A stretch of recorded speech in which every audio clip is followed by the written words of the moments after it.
Hello and welcome to Ways to Change the World. I'm Krishnan guru-murthy, and this is the podcast in which we talk to extraordinary people about the big ideas in their lives and the events that have helped shape them. My guest this week has got a lot of big ideas. He first came to my attention with an almost shocking TED Talk, dissing the TED Talk and telling us why the TED Talk mentality was just all wrong and really too shallow, and I loved it. And I looked him up, and of course he's got all sorts of books to his name, but the latest one is called The Revenge of the Real: Politics for a Post-Pandemic World. He's a theorist and academic, but I guess first and foremost a writer. So Benjamin Bratton, welcome to Ways to Change the World. Thank you very much for the invitation. Glad to be here. Let's start with the title of the book. What is the revenge of the real? I mean, what's the real and what's the revenge for? The real is that which has been sidelined or suppressed or ignored by the recent wave of populist politics, particularly in the West, climate change denialism, all the way on down.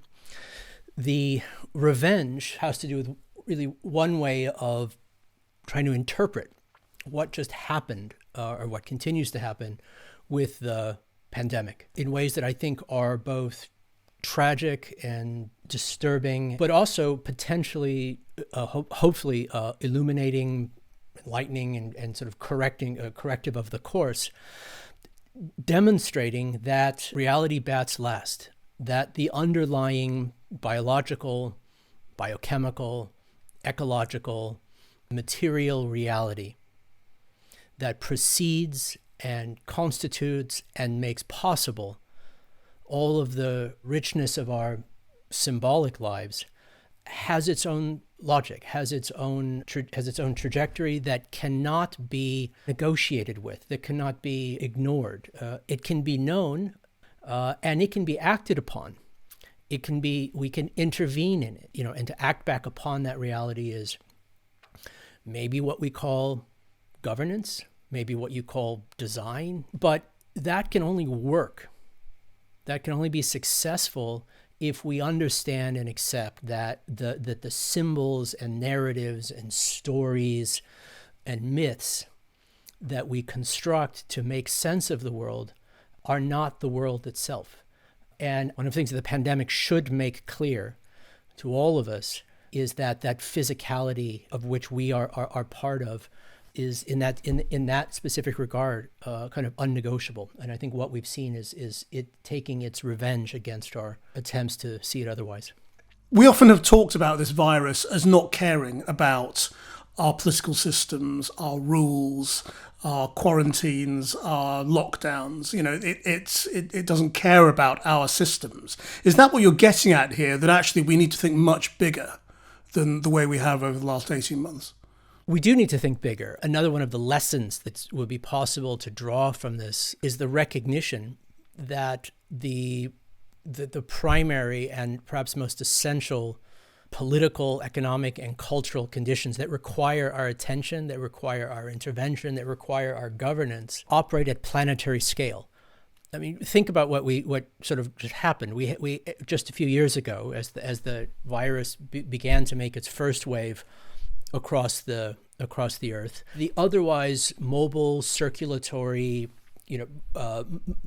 populations in motion that had been moving all around the world were sent back to their countries of passport. In other words, we have a planetary scale phenomenon, a planetary scale crisis, and the reflex was to respond to it one nation state jurisdiction at a time. This is, in some respects, looking at the IPC, the way in which we still try to deal with issues related to the climate.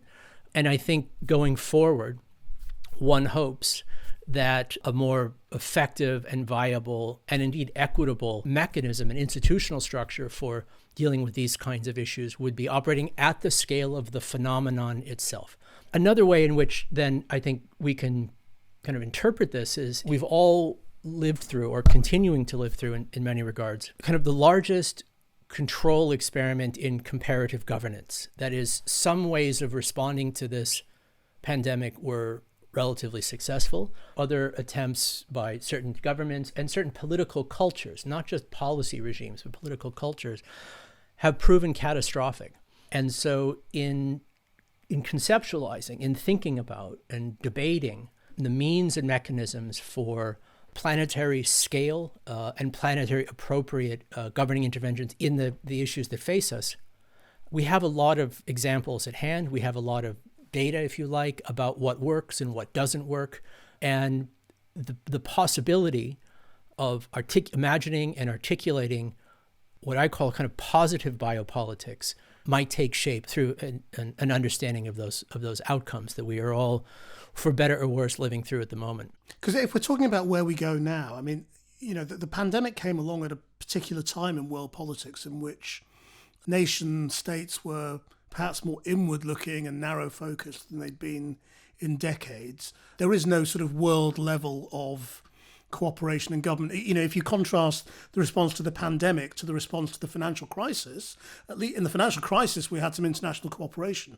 None of that happened during the pandemic. So it was a particular time, but there doesn't seem to be much sign now that people are sort of waking up to this and saying, well, actually, we do need to cooperate. We do need, to make the United Nations mean something, or we need some other kind of world tier of government to be able to sort out climate change, pandemics, all of these sorts of things. Why do you think that is? Yeah, I think you're right. I think you're right on both cases. Both that, and this is what I meant about we should be seeing the pandemic as it appears at the sort of moment where perhaps this wave of nationalist populist politics kind of achieved a certain crest. And you look at the regimes, if you like, that represented the crest of that wave of Trump and Johnson and Modi and Bolsonaro, perhaps in Brazil. These are also the countries that at least under their regimes failed in many ways the most spectacularly. Though they did so not for lack of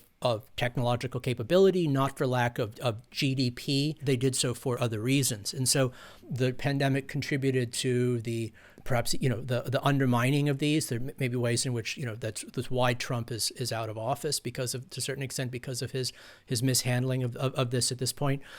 But I also think you're right. Despite what it seems to me, the kind of obviousness of the lesson to be taken, which is that it is in all of our interest to be able to anticipate preparation and capacity for a much more effective, equitable, and inclusive responses to problems that are intrinsically planetary in nature. I can't say that it seems that in the last, 6 months or so, that there has been the kind of shift in general thought within popular culture that I would have hoped. To a certain extent, it maybe even have gone even further in the wrong direction, as you suggest. There's certainly a role for something like the World Health Organization that should have both more teeth, more capacity, more sovereignty, and ability to enforce to be an actual mechanism for governance that is both more democratically accountable and also more have a greater degree of independence. When I speak of planetary governance, I don't simply mean global state. I don't simply mean we're going to take the federal model of Westphalian politics and extrapolate it to the scale of the global. And if we had a kind of global state that could solve all of this, then that would solve everything. At the same time, the question of how it is that increasingly urban populations are able to cooperate, to collaborate, a planet that is intrinsically shared is part of the question for an institutional design and a sort of political science design problem that will vex much of the 21st century. I should say that also I'm rather skeptical and perhaps like a lot of people kind of exhausted by the way in which these discussions about the way forward tend to dissolve back into very kind of simplistic dichotomizations between states and markets, between centralization versus decentralization, between privatization versus public, whatever that might mean. That there's a way in which a kind of mid-20th century Cold War framework. It has become a kind of corpse language that we can't get out of our mouths, that we continue to speak through as a way to understand what's going forward. I mean, it's very interesting listening to you because, I mean, it takes me back to your TED Talk. You seem to want to find a new language for the way we live and the way we govern ourselves. You know, that the way we talk about things just doesn't seem enough for you. I think that the traditions, the concepts and traditions that have come from the Western philosophical canon hold a great deal of wisdom, but they were born at a particular period of time in which the world was understood to be rather different than we actually understand it to be now. When Hegel was writing his philosophy of history, the world itself, the planet, was understood to be perhaps several 100,000 years old. And so I think in certain regards, the philosophical project has to do with this.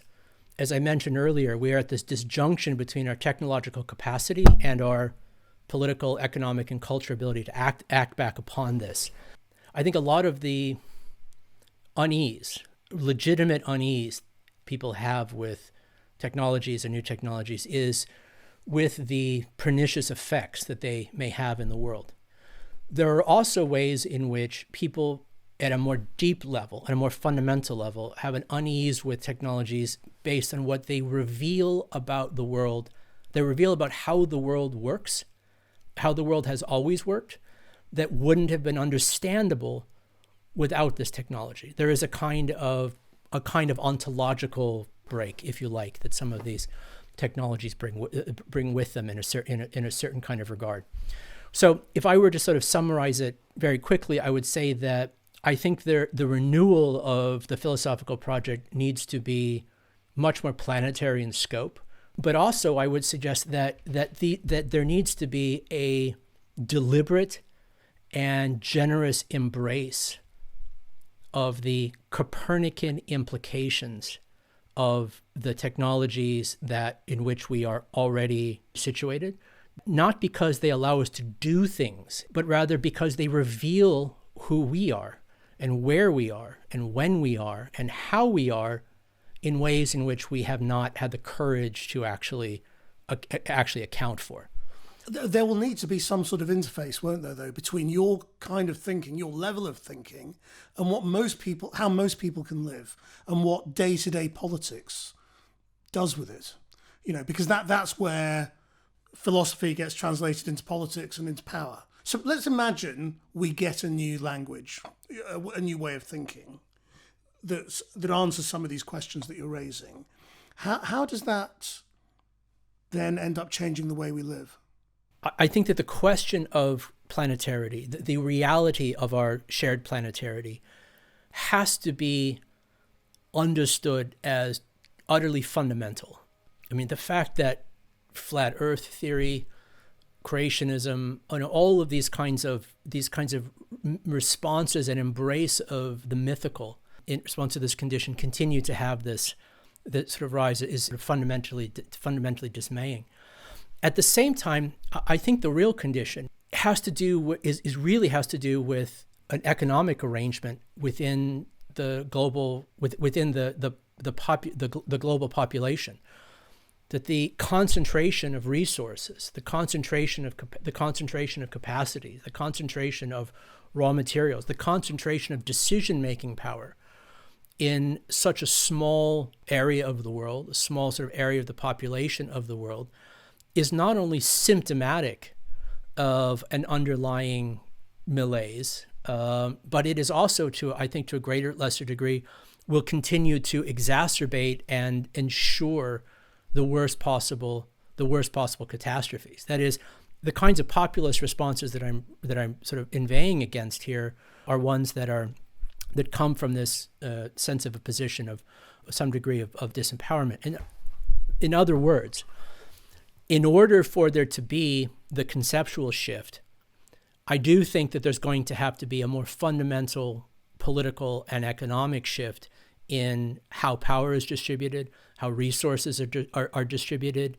I should also say on a more practical level, though, we need to be willing to understand what we mean by politics as already operating on a planetary scale, whether or not we recognize it as such or think. And I don't mean this in a hypothetical or projective or speculative sense, but again, just catching up with what's already happening.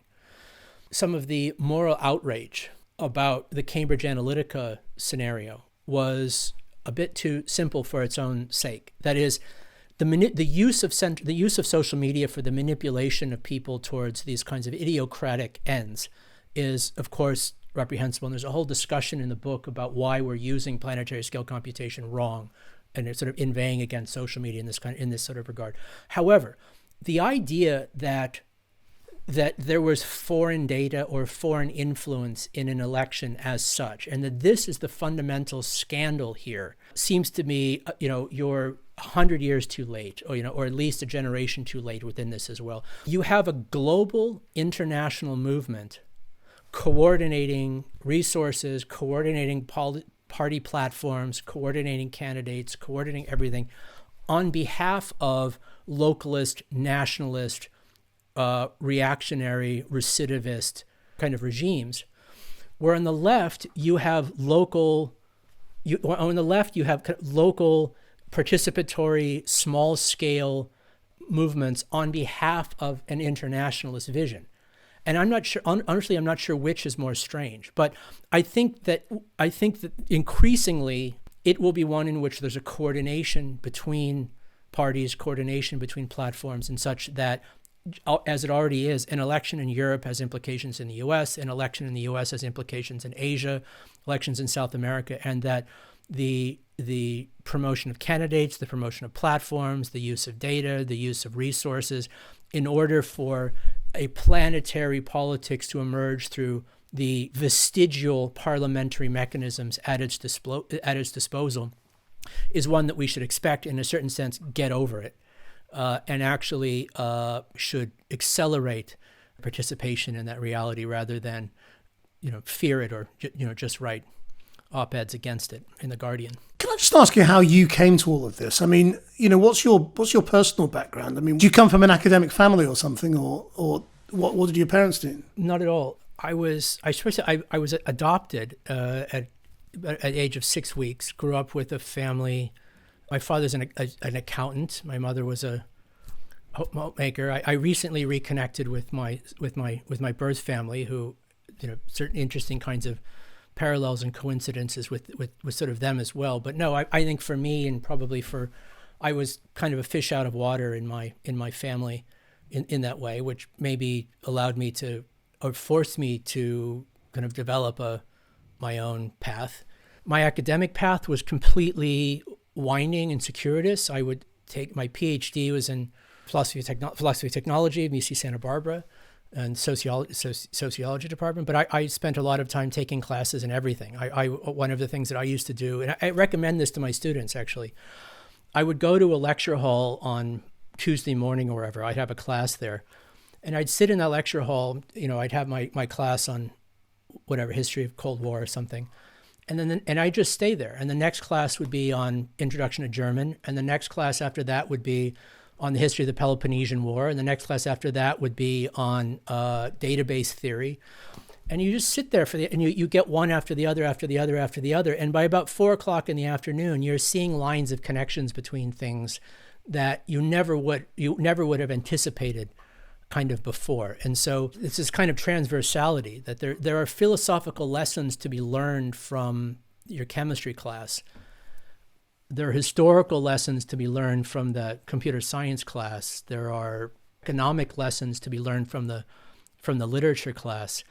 And I think part of the role of the kind of work that I do is one that is maybe attempting to sort of build from those lines of connections themselves and to see what kind of string castle might emerge from that. Before we come back to sort of where we started, I suppose, I just want to ask you briefly about the TED Talk, because it's a very big thing on the internet. It's a sort of it's a scathing TED Talk, really, about the sort of the culture of TED and how simplistic it is. Just talk me through why you did it and what happened. So, well, it was a bit of a dare, actually. I had the story of it is I had done a talk I think I'd done a talk for the Arthur C. Clarke Center here at UCSD. One of the people in the audience was the local organizer of the TEDx, and he approached me afterwards and said, "We love your approach, love the way you think about this stuff. We'd love to have you do a talk for us." And I kind of said, with all due respect, I don't really think, I don't really like TED, honestly. Like I think TED kind of not only simplify, not only is, there's a difference between simplifying and simplistic, and I think TED has sort of gone off on sort of the other kind of end of this. And I told him a story about a friend of mine who is a brilliant astrophysicist at UCSD, and someone who I really admire and learned a lot from. And I was in his laboratory when he was doing a pitch to a potential donor, and the donor said, this seems kind of be interesting, but I don't, I find the story, I don't find the story that you're telling me entertaining. He said to him, you should be more like, if you want to do astrophysics, you should be more like Malcolm Gladwell. That was the line that the funder said to the astrophysicists, and basically said, I'm not going to fund this because I don't find this work personally inspiring, like the way I find TED Talks to be personally inspiring. And at this moment, I kind of realized that there's like something really, really messed up at work here. Like, it's not simply that you have people doing work that is then translated or communicated for regular people. Like, the only reason I know I can follow anything that's going on in physical sciences is because it's simplified and translated for people like me who didn't really study that. So I'm very much appreciative of good translation and good general communication of the work. Otherwise, I would be totally ignorant of it. But there's a difference between that and then when that sort of becomes a feedback mechanism where, like, it's not just that he can do his work and then has to and then translates it for people. The work itself isn't being funded unless it can accommodate what has become a kind of generic intellectual format for how it is that complex intellectual work is being produced. That the marketing, in essence, is determining the product, if you want to think of it in like kind of in a kind of corporate sense. That TED is not only oversimplifying things for the public by turning this moment of communication where an astrophysicist might be explaining what a black hole is all about, and turning that to the audience into a kind of what I call middlebrow megachurch infotainment. Of turning this into a kind of tent revival evangelical moment of personal discovery, as if the audience's own personal moment of discovery is the point of a black hole, which is bad enough. But rather, that whole culture has now is sort of like jammed up the pipes and sort of fed up the pipes in the wrong direction, and is now influencing the kind of work that even is being funded. As a society, if the sort of underlying condition is that we will only fund research that makes us feel good, and will prefer to fund research that makes us feel good, and will deny or subtract research support from research that does not accommodate this, in the long run, this is going to make it much, much harder for us to actually deal with any of the underlying problems that we share and that we hold in common. So I said all of this much more simply and quickly and probably eloquently to the nice gentleman who asked me to do a TED Talk. And then I joked and said, the only TED Talk I would ever do is one about why I don't like TED Talks. And we kind of laughed and ha, ha, ha. And then about a week later, he called me up and said, that's actually a really good idea. I'm going to call your bluff and ask you to do that. And you can say whatever you want, but, we'll help you write it and all the rest of it. He was very supportive and very generous, and they went through the whole process where they had you work me with the a coach who actually did probably a very good job honing the argument, helping me rehearse it. So, TED is, TED has hired a lot of interesting people lately. I have a lot of good friends who have done really good TED Talks. It's not really, my concern is honestly not really about TED itself as a company or an institution or whatever. My concern is really to this disjuncture is that we are at a moment where we have extraordinary capability and capacity to conceive and to compose a viable planetarity that would ensure not only the continued existence into this deep time of the future, but a kind of thriving that has otherwise historically evaded us as an accomplishment, but which is available to us. That there has become, I think, particularly in the West, a kind of an elevation and embrace of the symbolic, of the story, of the narrative, of the myth, of the reflection that we see in the mirror, of the construction of that representation. Just think of the intense politicization of the politics of representation at this moment. It's this incredible investment into representation at the expense of the represented that is part of the reason that this juncture exists in the first place. And so to the extent to which we have the extent to which those people who are in whatever discipline and from whatever approach are thinking through the really difficult problems that are conceiving of ways in which the world could work differently, to the extent to which we only allow that to become part of the conversation, to become part of our imagination, to become part of the discussion, to the extent to which they flatter this theater of representation, this spectacle, if you like, its problems are only going to get worse, and it's only going to become more difficult to dig our way out. So I slightly hesitate to ask you the traditional final question, but I bet I had, which is if you could just change the world, what would you do? I asked my son is 13, and I asked him what he would, because he's going to spend more time in the whatever world happens than I will. And so I often ask him his opinions on some of these sorts of things. And his response was a massive and comprehensive decrease in military spending across the board, and a transference of military spending into space exploration and healthcare. That was his. That's the news from the 8th grade.